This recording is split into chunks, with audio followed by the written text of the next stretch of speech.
family disowned their poor son. He inherited all, then revealed he was a CEO and left them shocked. The air in the grand, opulent drawing room of the Thornton family mansion hung thick, with a tension palpable enough to taste, a heavy, suffocating blanket woven from years of unspoken resentments and thinly veiled contempt. Kaylin, dressed in a faded, slightly threadbare sweater and worn jeans, stood by the heavy oak door, a faint, almost imperceptible smile playing on his lips. His posture was unassuming, a deliberate choice, yet there was an unyielding stillness about him, a quiet power that belied his humble attire. It was a power born of profound patience and meticulous planning, a stark contrast to the agitated energy of the room. Across the room, bathed in the soft, almost sickly glow of a crystal chandelier that seemed to mock the tension it illuminated, sat Alara and Thane Thornton, his parents, rigid with expectation and barely concealed irritation at his very presence. Their faces were carefully composed masks, but the flicker in their eyes betrayed the sharp edge of their impatience, a raw eagerness for the proceedings to begin and end, without the unpleasant reminder Kaylin represented. Beside them, his elder sister, Serafina, perpetually adorned in the latest designer fashion, a living mannequin of the family's wealth, fidgeted with the diamond bracelet on her wrist, its facets catching the light. Her gaze flickering from the antique clock on the mantelpiece to Kaylin with open disdain, a silent, venomous judgment. "You know, Kaylin," Serafina drawled, her voice a silken thread woven with condescension, cutting through the taut silence, "it's rather audacious of you to even show your face here, given the circumstances. One would think you'd have the decency to spare us the embarrassment." Her eyes, sharp and calculating, cast a pointed look at his attire, lingering on the threadbare fabric, a silent indictment of his perceived failure, his inability to conform to their world. Her words, though seemingly directed at him, were meant for the ears of the family lawyer, Mr. Alastair Finch, a man whose placid expression gave away nothing as he meticulously arranged a stack of weighty documents on the polished mahogany desk, each rustle of paper a subtle echo in the expectant room. Thane, Kaylin's father, cleared his throat, a sound that always preceded a pronouncement of familial disappointment, a ritual Kaylin had endured countless times since childhood. "Indeed, Kaylin. We are here today for a significant family matter, one that concerns the very legacy our ancestors painstakingly built, generation by generation. Your presence, while technically permitted by the terms of the will, feels misplaced. One might even say a stark reminder of certain choices you've made." His eyes, once capable of warmth, now held only a cold calculation, reflecting the years of Kaylin's deliberate estrangement, a calculated distance he had carefully cultivated. Alara, ever the picture of refined composure, a porcelain doll of polite society, merely sighed, a theatrical gesture designed to convey the depth of her weariness, the immense burden of his existence. "We've been through this, dear. Let's not dwell on past grievances, particularly not today. The reading of Grandfather Alaric's will is paramount. Mr. Finch, perhaps we can begin? Some of us have very important engagements that simply cannot wait." Her gaze, however, lingered on Kaylin, a silent, desperate plea for him to vanish, to cease being a smudge on their perfectly curated image, a discordant note in their symphony of superiority. Kaylin's smile widened almost imperceptibly, a secret amusement playing across his features. He said nothing, allowing their barbs to wash over him, as they had for years. Their words, once capable of inflicting a sharp pang of hurt in a younger, more vulnerable heart, now merely resonated with the hollow echo of their own shallow materialism, a sound as empty as their compassion. The narrator, observing from a vantage point only an omniscient presence could occupy, knew the truth that shimmered just beneath the surface of the grand room. These were the last, pathetic attempts of a desperate, grasping family to assert their imagined superiority. They believed they were the architects of their destiny, the deserving inheritors of a grand fortune, a divine right passed down through generations of privilege. But Kaylin knew better. He knew the intricate web of deception he had woven, the carefully laid traps, and the profound, almost exquisite irony of the situation. The game, as he privately termed it, was indeed over. And they, in their blind arrogance, were about to discover just how completely they had lost. The silence that followed his parents' and sister's pronouncements was thick with their self-righteous indignation, while Kalen's own quiet amusement was a secret known only to the watchful, all-knowing eye of fate. The seed of Kalen's elaborate charade had been sown years ago, not in a moment of fleeting pique or youthful rebellion, but in a slow, agonizing realization that the world he inhabited, the world of the affluent Thornton family, was a gilded cage built on hollow values and empty promises. From a young age, Kalen had displayed an intellect that far surpassed his peers, a keen analytical mind that saw beyond the superficiality of wealth and status, a mind that questioned the very foundations of their existence. While his sister, Serafina, obsessed over the latest couture and the social hierarchy of their elite schools, Kalen would spend hours poring over dusty economics texts, fascinated by the mechanics of the markets, yet equally drawn to the quiet stories of the domestic staff, listening to their struggles and dreams with the empathy his family simply could not fathom. He saw the world not as a playground for the privileged, but as a complex system, rife with inequities. His grandfather, Alaric Thornton, a shrewd but ultimately benevolent industrialist, a self-made man who had built his empire from nothing, had recognized this unique spark in Kalen. Alaric had nurtured his grandson's insatiable curiosity, subtly exposing him to the complexities of the vast corporate empire Alaric had painstakingly built, not through direct lessons, but through shared observations, challenging questions, and quiet wisdom. Alaric had often lamented the corrosive effect of inherited wealth on his own children, Alara and Thane, who had grown up with a silver spoon and developed an insatiable appetite for more, untempered by genuine effort, the discipline of hard work, or a shred of compassion. He saw in them a reflection of the very pitfalls he had worked so hard to avoid. As Kalen matured, he witnessed firsthand the insidious grip of materialism on his family. Conversations revolved not around ideas, art, human connection, or the pressing issues of the world, but around stock portfolios, property values, the perceived social standing of their acquaintances, and the next lavish acquisition. He saw how his parents, Alara and Thane, and his sister, Serafina, treated those they deemed beneath them, the domestic staff, the delivery drivers, the less fortunate relatives, with a dismissive contempt that chilled him to the bone. He remembered a Christmas Eve when he, a young boy, had tried to give a wrapped gift to the elderly chauffeur, only to be sharply reprimanded by his mother for familiarity and reminded of the proper boundaries. They reveled in public displays of charity that were nothing more than thinly veiled public relations stunts, carefully crafted for the society pages, while privately scoffing at the genuine struggles of others, viewing them as inconvenient disturbances to their perfect lives. The turning point came during his early 20s.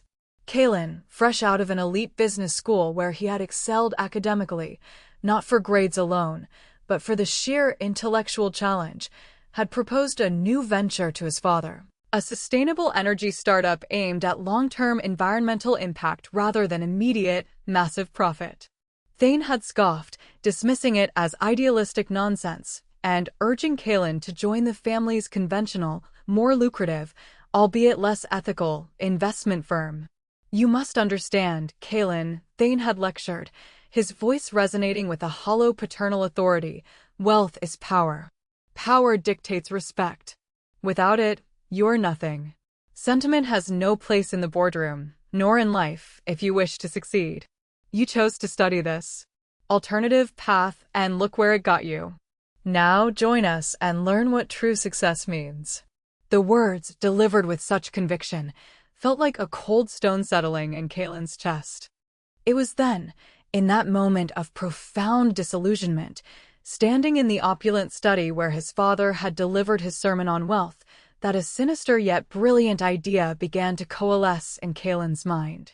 His grandfather, Alaric, had often spoken of testing people's true character, of separating the gold from the dross, a philosophy born from his own hard-earned wisdom.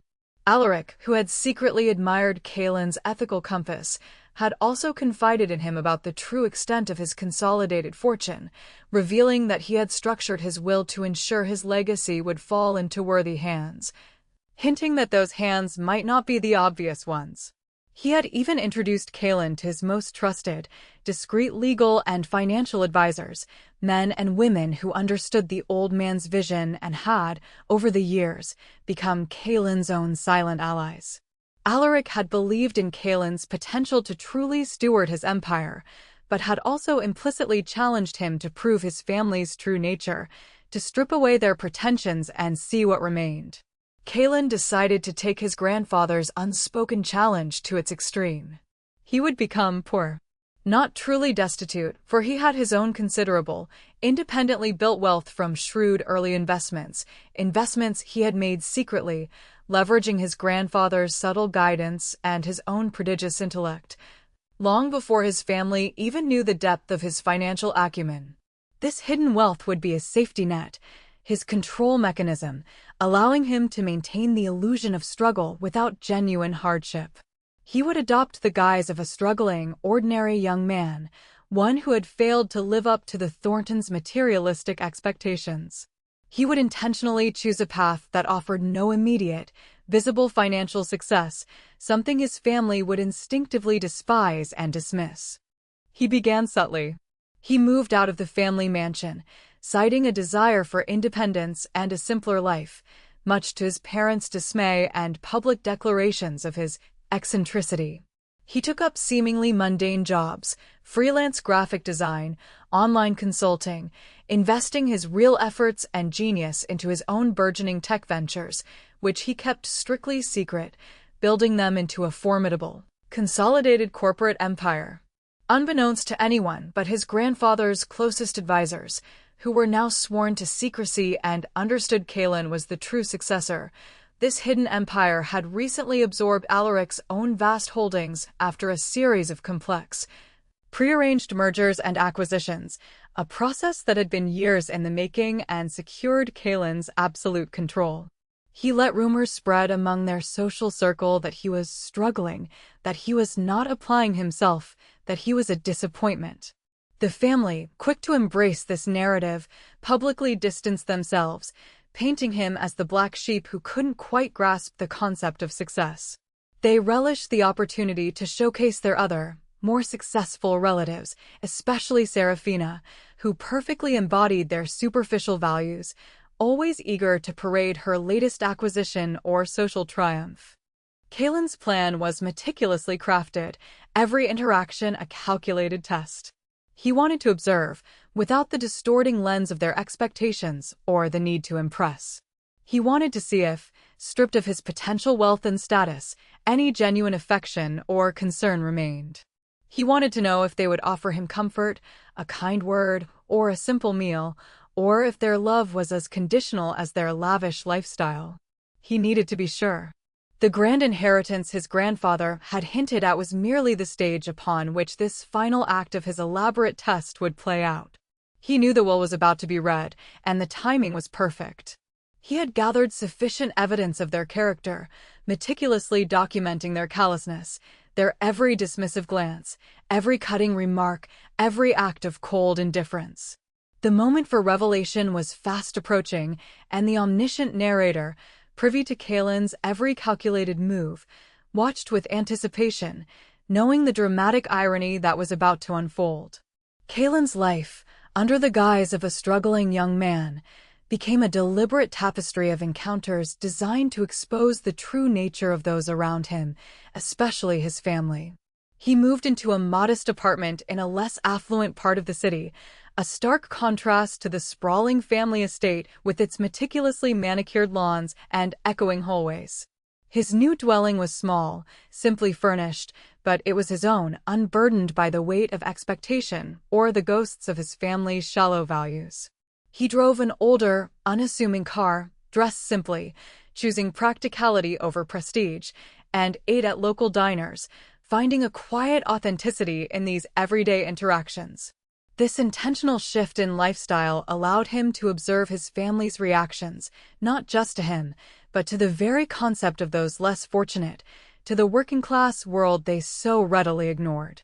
One crisp autumn afternoon, Kalen found himself deliberately in the vicinity of his parents' favorite high-end boutique, timing his appearance just as Alara and Serafina were emerging, laden with shopping bags filled with designer labels. He approached them with a hesitant smile, playing the part of the hopeful, yet down on his luck son. "Mother, Serafina, what a surprise to see you here," Kalen began, his voice carefully modulated to sound slightly uncertain, a touch of vulnerability. Alara's perfectly manicured hand flew to her chest, feigning surprise that quickly morphed into a thinly veiled frown of displeasure. "Kalen, what are you doing in this part of town? You know we prefer to shop without distractions." Her eyes darted around, subtly checking if any of her socialite friends were within earshot, a flicker of panic in their depths. "And goodness, dear, must you dress quite so casually? People will talk, and what would they say about us?" Serafina, ever the more direct of the two, snorted, a sharp, unladylike sound. "He's probably hoping for a handout, mother. Aren't you, Kalen? Still can't hold down a proper job? I heard you were freelance. Is that what they call unemployed these days?" She laughed, a brittle, high-pitched sound that grated on Kalen's ears, echoing the hollowness of her character. Kalen feigned a sigh, letting his shoulders slump slightly. "Things are challenging. The economy, you know. I was hoping perhaps we could grab a coffee, catch up? It's been a while, and I've missed you." He deliberately emphasized his perceived struggles, offering them an easy opening to show a modicum of warmth, a flicker of familial concern. Alara's expression hardened, her carefully constructed mask slipping. "A coffee? Kalen, we're terribly busy. Serafina has a fitting, and I have a charity luncheon, one where we need to make a good impression, dear. Perhaps another time, when you're a little more established." She gave him a dismissive wave, then linked arms with Serafina, pulling her away. "Come along, dear. We mustn't be late." They walked off without a backward glance, their designer shoes clicking on the pavement, leaving Kalen standing alone amidst the bustling street, a knowing glint in his eyes. The narrator observed their retreating figures, noting the ease with which they dismissed blood relation for the sake of appearances, for the precarious perch on the social ladder they so desperately clung to. Their concern for social perception far outweighed any familial bond, a truth Kalen had long suspected and now had confirmed once more, etched into the silent records of his memory. Another instance, weeks later, involved Thane. Kalen strategically positioned himself outside a prestigious golf club where his father was a regular, a bastion of old money and exclusive connections. He approached Thane as he was exiting, still flushed from a successful game, a premium cigar smoldering between his fingers. "Father," Kalen greeted, a respectful, deferential tone in his voice, carefully chosen to appeal to Thane's sense of authority. "Good game." Thane's brow furrowed, his enjoyment visibly diminishing at the sight of his son, as if Kalen's presence cast a shadow on his perfect day. "Kalen, what brings you here? Are you soliciting for something?" His tone was sharp, wary, immediately suspicious. "Look, if it's about that business idea of yours, the one about recycling, plastic, was it? We've discussed this. It's simply not viable. There's no real money in it. You need to be realistic, son. Stop chasing these childish dreams." Kalen nodded, feigning dejection, his gaze fixed on the ground. "I just wanted to see you, father. I haven't heard from you in weeks. I was thinking, perhaps, if you had any old contacts, any entry-level positions. I'm willing to start from the bottom, to prove myself." He hoped for a moment of paternal guidance, a flicker of support, a recognition of his earnestness, however feigned. Thane puffed on his cigar, exhaling a plume of smoke that obscured his face for a moment, a symbolic barrier. "My contacts are for people who are on their way up, Kalen. People who show promise, who understand the rules of the game. You chose your own path, a path of independent obscurity. I can't simply hand out opportunities. It wouldn't be fair to others who actually work for them, who play by the rules. You made your bed, son. He gestured vaguely with his cigar towards the sprawling, manicured golf course, a kingdom he believed he ruled. Now, if you'll excuse me, I have a meeting with the club president. Important business. And with that, Thane strode off, his broad shoulders conveying a clear message of dismissal, his back to his son. The narrator observed Thane's self-serving rhetoric, a man who believed his own myth of meritocracy while actively denying his own son a chance, simply because Kalen didn't fit his predefined mold of success, a mold cast in gold and privilege. Meanwhile, during this period of deliberate deprivation, Kalen sought out the one person he believed might still possess a shred of genuine kindness, old Nana Lyra. Lyra had been the Thornton family's housekeeper for over 40 years, a quiet, gentle woman who had practically raised Kalen, offering him comfort, wisdom, and genuine affection when his own parents were too preoccupied with their social climbing and financial pursuits. After Alaric's passing, Alara and Thane had abruptly dismissed Lyra, deeming her services too expensive and unnecessary, a callous act that had deeply angered Kalen even then, a betrayal of a loyal servant. He found her living in a small, modest cottage on the outskirts of town, her once vibrant garden now a little overgrown, her frame a bit frilier, but her eyes still holding that familiar warmth, a deep well of kindness. Kalen approached her door one afternoon, dressed in his modest clothes, carrying a small bag of groceries he had purchased for her, simple necessities like fresh bread and vegetables. He knocked hesitantly, a different kind of anticipation stirring within him. Lyra opened the door, her eyes, though clouded with age, widened in surprise and then softened with instant recognition and pure joy. Kalen, dear boy, is that truly you? Her voice was raspy but filled with genuine affection, a warmth that enveloped him. She pulled him into a warm, surprisingly strong hug, an embrace so different from the stiff, formal pats he received from his family. Come in, come in. You look thin. Are you eating properly? You always were a growing boy. Kalen stepped into her humble home, a stark contrast to the cold grandeur of the Thornton mansion, yet radiating a warmth and comfort the mansion never possessed, a sense of true home. The scent of herbs and old books filled the air, a comforting aroma. I'm doing all right, Nana Lyra. Just managing. I heard you were no longer with the family. I'm so sorry. Lyra waved a dismissive hand, a gesture of weary acceptance. Oh, those ones. They found me too old, too slow. It's all right, dear. I have my little garden and my pension, small as it is. But what about you? You always had such a bright mind. Are you working? She looked at his clothes with a gentle, discerning eye, not with judgment or disdain, but with concern, a quiet understanding of his modest circumstances. Kalen fabricated a story of modest freelance work, enough to get by, but not enough to thrive, painting a picture of quiet struggle. He spoke of the challenges, the solitude, the search for meaningful purpose. Lyra listened intently, her gaze never leaving his face, her genuine concern a balm to his soul.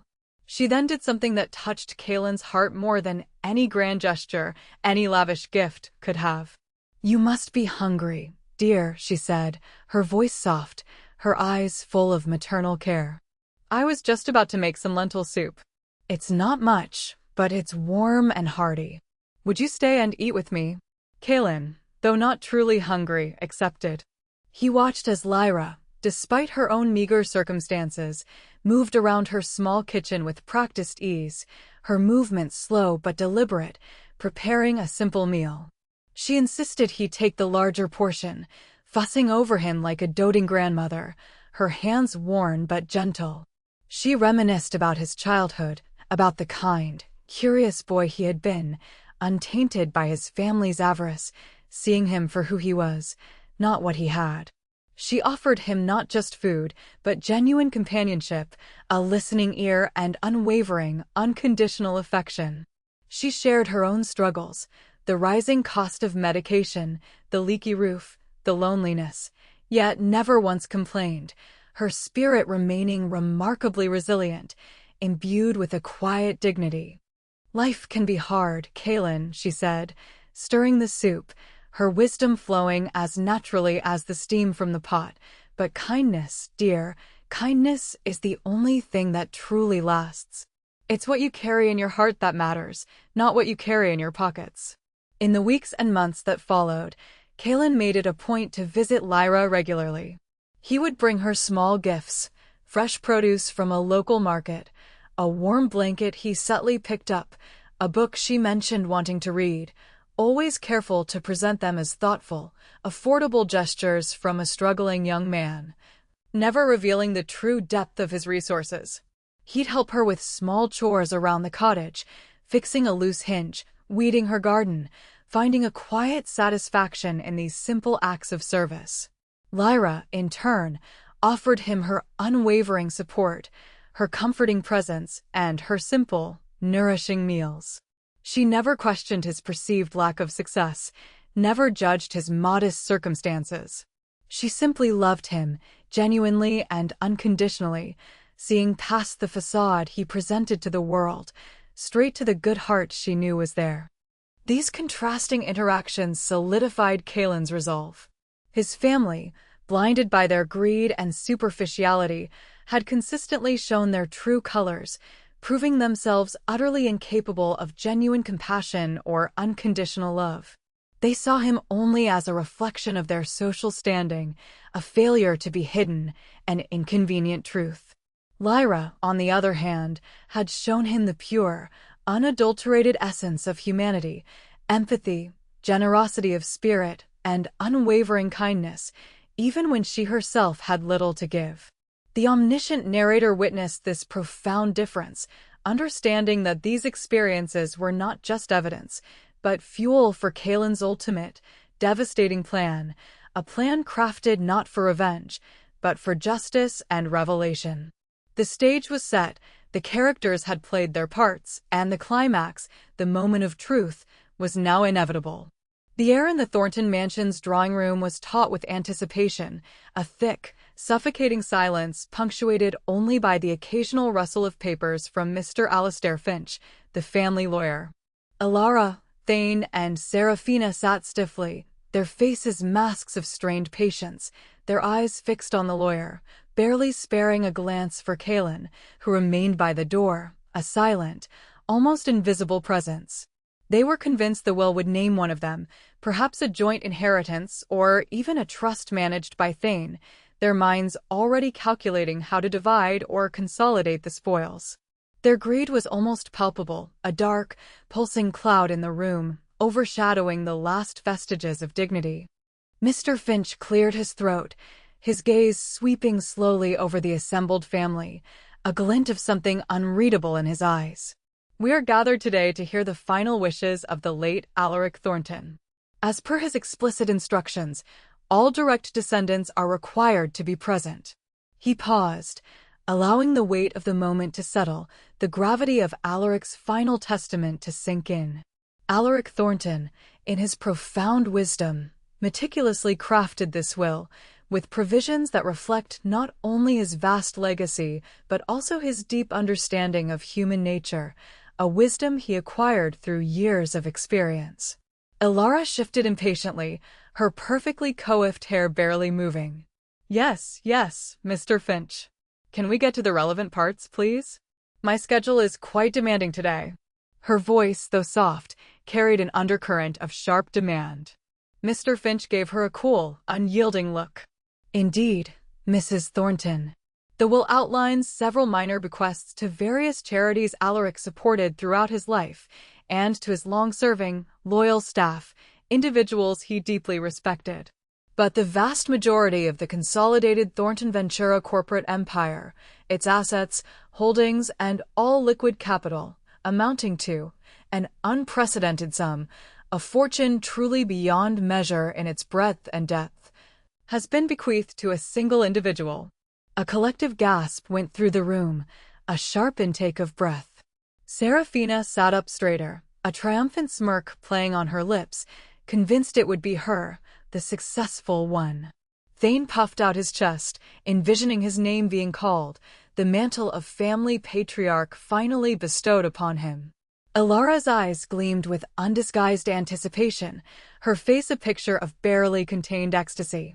Mr. Finch adjusted his spectacles, his voice clear and unwavering. The sole beneficiary, and by extension, the new CEO of the consolidated Thornton Ventura Global Holdings is Kaelin Alaric Thornton. The words hung in the air, echoing in the sudden, deafening silence that followed their pronouncement. Ilara's jaw dropped, her perfect composure shattering like glass. Seraphina's triumphant smirk vanished, replaced by an expression of utter disbelief, her face draining of color. And Thane's face turned a mottled shade of red, a grotesque mixture of profound shock and incandescent rage, as if he had been slapped. They looked at Kaelin, still standing by the door, still in his humble attire, as if he were a ghost, an impossible apparition that defied all logic. "What?" Seraphina shrieked, jumping to her feet, her voice a piercing, uncontrolled wail. "That's impossible. He's nothing. A pauper. He can't even afford a decent suit. This must be a joke." Thane slammed his fist on the armrest of his chair, the heavy wood groaning in protest. "This is a joke, Finch. A cruel joke. My father would never. Kaelin is a failure. He disowned himself from this family years ago. He squandered every opportunity we gave him." Ilara, recovering slightly from her initial paralysis, managed a trembling voice, a desperate attempt to regain control. "There must be a mistake. A clause. He's been a burden, a disappointment. He lives in a hovel. This is an insult to Alaric's memory." Kaelin, who had allowed their initial shock and outrage to play out, savoring every moment of their unraveling, now pushed himself off the doorframe, a slow, deliberate smile spreading across his face, no longer faint, but full of controlled triumph, a profound, quiet satisfaction. His eyes, usually veiled and unassuming, now shone with an intense, intelligent light, sharp as a honed blade. He walked slowly, deliberately, towards the center of the room, his movements fluid, confident, every step a statement. "There is no mistake," Kaelin's voice resonated, no longer hesitant, but clear and strong, commanding attention, silencing their protests. He paused directly in front of the desk, his gaze sweeping over their stunned, contorted faces, letting the truth wash over them. "And yes, Seraphina, I can afford a decent suit. Many, in fact. And a private jet, and several houses in various countries, and an entire corporate empire that dwarfs anything you could comprehend." He reached into his pocket and pulled out a small, sleek device, not a common smartphone, but a custom-made communicator, pressing a button with a precise movement. From outside, the low hum of powerful engines grew louder, closer, shaking the very foundations of the mansion. A moment later, the grand double doors of the drawing room swung open, not to reveal a humble Kaelin, but to showcase the very core of his deception, the tangible proof of his triumph. Standing in the doorway was his personal security detail, impeccably dressed, their presence radiating a quiet, formidable power. And just beyond them, visible through the wide entrance, was the gleaming, state-of-the-art Rolls-Royce Phantom that had just pulled up, its dark, tinted windows reflecting the mansion's facade, a mirror of their downfall. Behind it, a sleek, black limousine, waiting. Mr. Finch, who was entirely in on Kaelin's plan, a trusted confidant of Alaric and now Kaelin, and who had been enjoying the unfolding drama with a quiet, professional satisfaction, offered a subtle, knowing nod to Kaelin, a silent acknowledgement of a master plan perfectly executed. Kaelin's gaze hardened as he looked at his family, his voice devoid of anger, replaced by a cold, surgical precision. "For years, you saw me as a failure, a disappointment, a stain on your precious social standing. You disowned me, ridiculed me, and refused to offer even a shred of genuine support, a kind word, or a helping hand, simply because I didn't conform to your shallow, materialistic definition of success. He paused, allowing the full weight of his words, the undeniable truth of their actions, to sink in. You believed I was poor. A deliberate illusion I meticulously maintained, thanks to my grandfather's foresight and my own carefully constructed, entirely separate corporate empire, the one that, ironically, has now absorbed yours after a series of calculated acquisitions that began years ago. He gestured towards the documents on the desk, the very papers that sealed their fate. Grandfather Alaric was a wise man. He knew your true nature. He knew that the only way to test the strength of a character was to strip away the pretense of wealth, to see what remained when the gold plating wore off. And you, dear family, you failed spectacularly. While you were busy disowning your poor son, I was consolidating power, building a legacy far greater than any of you could imagine, preparing for this very moment. The inheritance isn't just money, it's the culmination of decades of strategic planning by my grandfather and my own years of diligent, silent work, a testament to what true vision and integrity can achieve. Thane stumbled backward, grasping for words, his face a mask of disbelief. But how? You were always so ordinary. You never saw beyond the surface, father, Kalen finished for him, his voice devoid of emotion, a flat statement of fact. You were too busy looking down on me to realize I was always looking through you, observing your every shallow move, your every dismissive glance. He walked over to a grand painting of Alaric Thornton hanging above the fireplace, a silent acknowledgement of his grandfather's master plan, of the legacy he now truly embodied. Grandfather believed that true character reveals itself in adversity. And you, Alara, Thane, Seraphina, you revealed yourselves to be utterly devoid of compassion, consumed by avarice and superficiality, blind to anything but your own perceived privilege. The masks had truly fallen. Their faces, once arrogant and self-assured, were now contorted with a grotesque mixture of shock, betrayal, and dawning horror. The omniscient narrator, having orchestrated this moment for years through Kalen's meticulous planning, savored the poetic justice of the scene, the stark reversal of fortunes.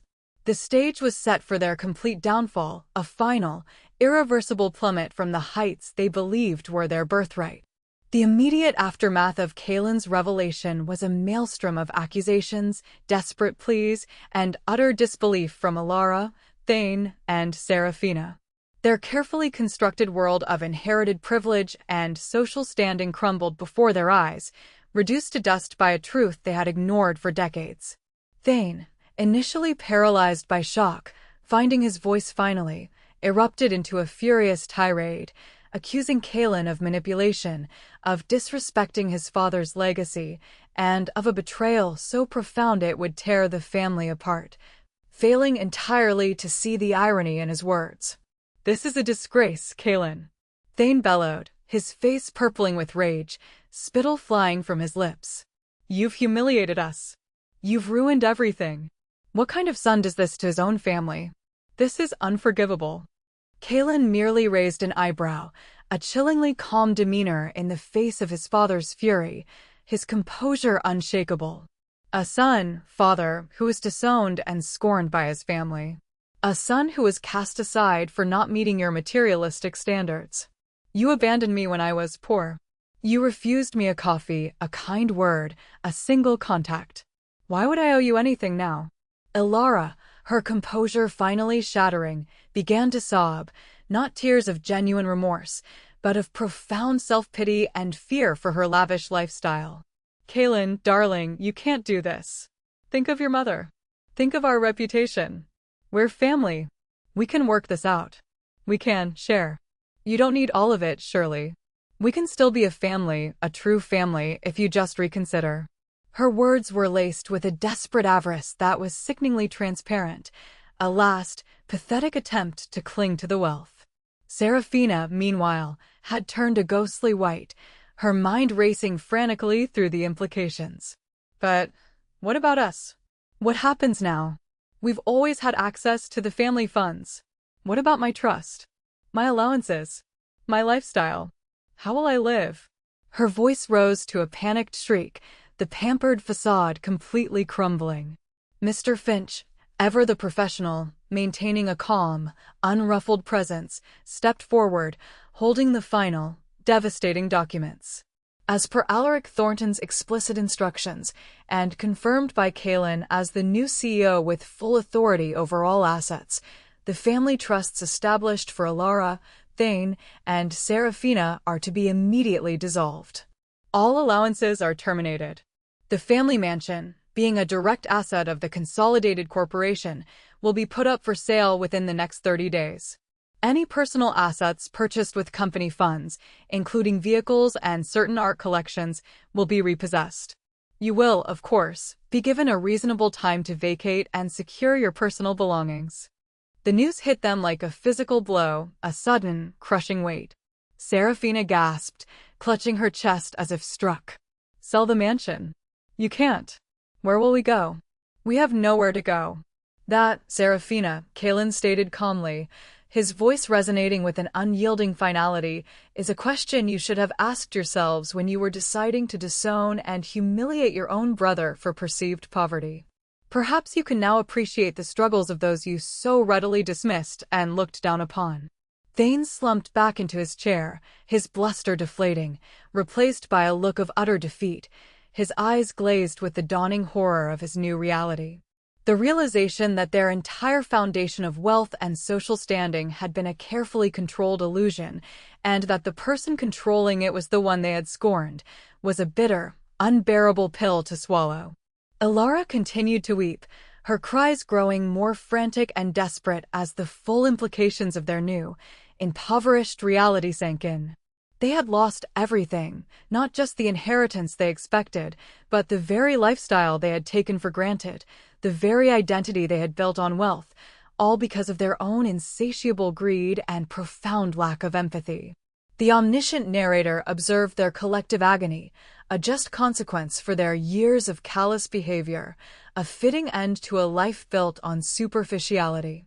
While Kaelin's family reaped the whirlwind of their own making, a different kind of fallout was unfolding for old Nana Lyra.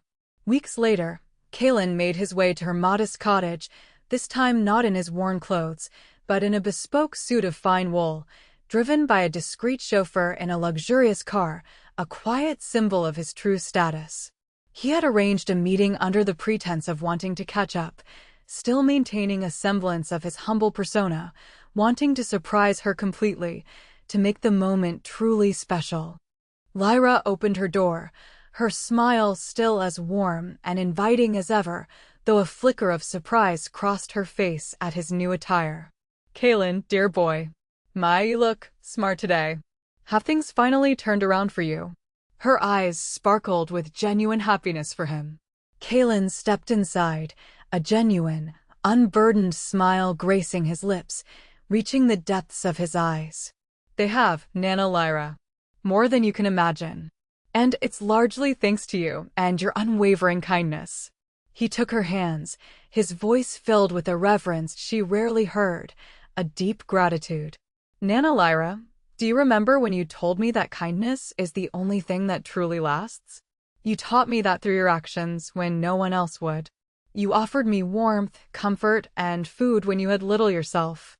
You saw me, truly saw me, when my own family saw only what I lacked, only what I failed to become in their eyes."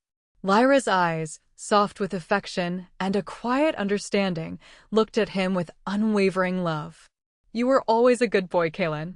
I just did what anyone with a heart would do, what was right."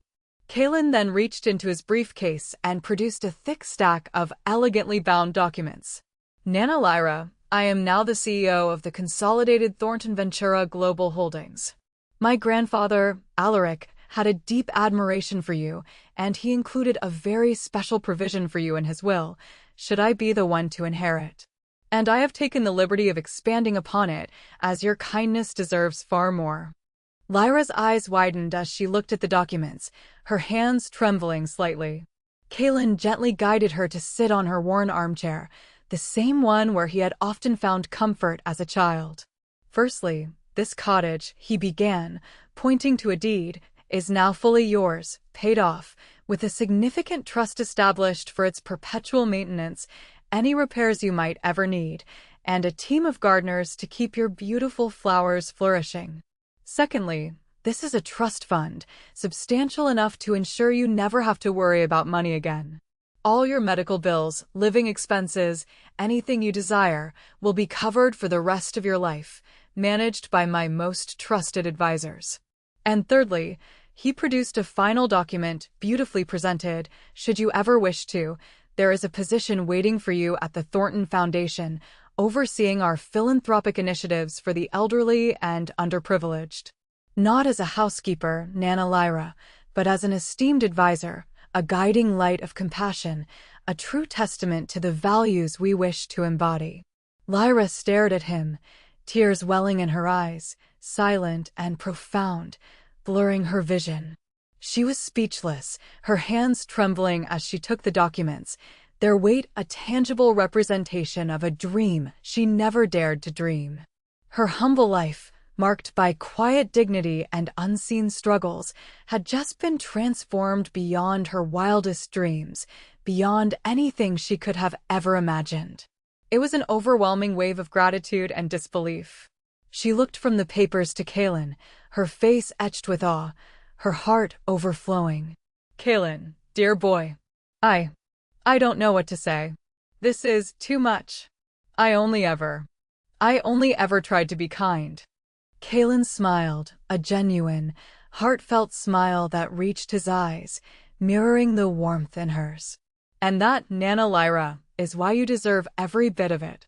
You were the only one who passed the true test of character, the only one who truly understood what grandfather valued and what I now value above all else.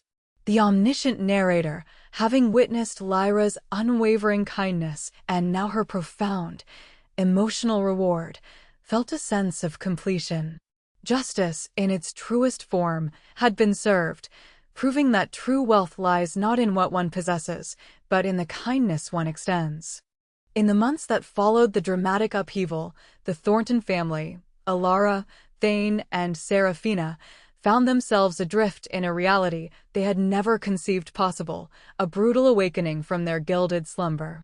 Stripped of their wealth, their mansions sold to a new, discreet owner, and their credit lines revoked, they were forced to confront the harsh realities of a life without inherited privilege, without the safety net of their family name. Thane, unable to adapt to the concept of working for a living without the benefit of family connections or a vast personal fortune, struggled to find meaningful employment, his arrogance and lack of practical skills proving to be insurmountable obstacles in the real world. He blamed Kalen, he blamed Alaric, he blamed everyone but himself. Alara, once the epitome of social grace and meticulous hostessing, found herself ostracized from the very circles she had so diligently cultivated, their former friends now viewing her with a mixture of pity and schadenfreude, her carefully constructed social standing evaporating overnight.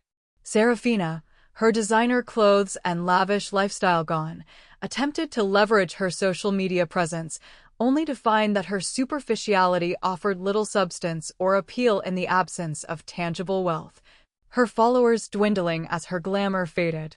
They were forced to downsize dramatically, moving into a modest, cramped apartment in a less desirable part of the city, their lives now a stark reflection of the poverty they had once so readily mocked, a cruel mirror reflecting their past disdain. The omniscient narrator observed their struggles, a poignant testament to the emptiness of a life built solely on material possessions and superficial judgment. They were utterly unprepared for a world where their name held no power and their money bought no influence, a world where genuine merit, or its absence, was finally exposed. Kalen, meanwhile, embraced his role as CEO of the consolidated empire with a quiet determination, a deep sense of purpose. He initiated sweeping changes, prioritizing ethical practices, sustainable ventures, and philanthropic endeavors that focused on genuine societal impact, a stark contrast to his family's self-serving, shallow displays of charity. He restructured the company from the ground up, infusing it with the values of integrity, innovation, and social responsibility that his grandfather and Lyra had subtly instilled in him throughout his formative years. He established a foundation in Alaric Thornton's name, dedicated to supporting young entrepreneurs with ethical visions and providing aid to vulnerable communities, ensuring that his vast wealth would serve a true purpose beyond mere accumulation, becoming a force for good in the world. His visits to Nana Lyra became a cherished ritual, a quiet anchor in his busy life. He found profound peace in her humble home, listening to her quiet wisdom, sharing simple meals, and finding solace in her unwavering affection. Lyra, now financially secure and an esteemed advisor to the Thornton Foundation, blossomed. Her garden flourished under her gentle care, her health improved, and her innate kindness found new avenues for expression through her work with the foundation, guiding their initiatives with her profound empathy.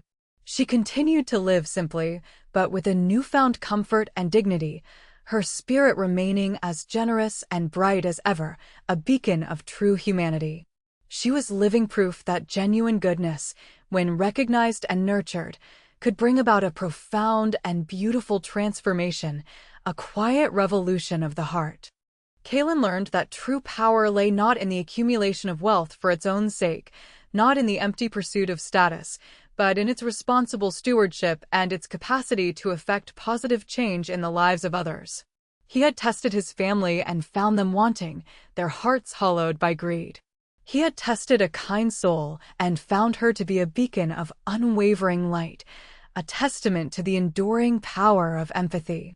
He carried no bitterness towards his parents or sister, only a profound understanding of their limitations, a quiet sadness for the joy and connection they had forfeited in their relentless pursuit of the material. He understood that their greed was a prison of their own making, and their superficiality their ultimate undoing, a self-inflicted wound. The narrative of Kaylin's journey serves as a powerful reminder of an immutable truth. Character is not forged in the crucible of comfort, but revealed in the fires of adversity, when all pretense is stripped away. It is in the darkness, when the tempting glow of wealth and status fades, that the true essence of a person shines through, or, indeed, proves to be absent.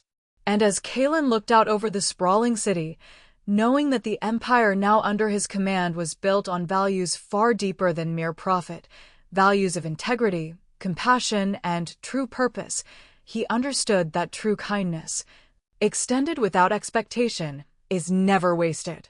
For in the grand tapestry of life, every thread of compassion, no matter how small, weaves itself into a pattern of profound reward, proving that goodness, in its purest form, always finds its way home. If you found Kaylin's story of betrayal and triumph compelling, you're in for a treat. Our channel is filled with more incredible narratives where the underestimated rise, the greedy fall, and true character is revealed. Make sure to hit that subscribe button and turn on notifications so you don't miss our next gripping tale.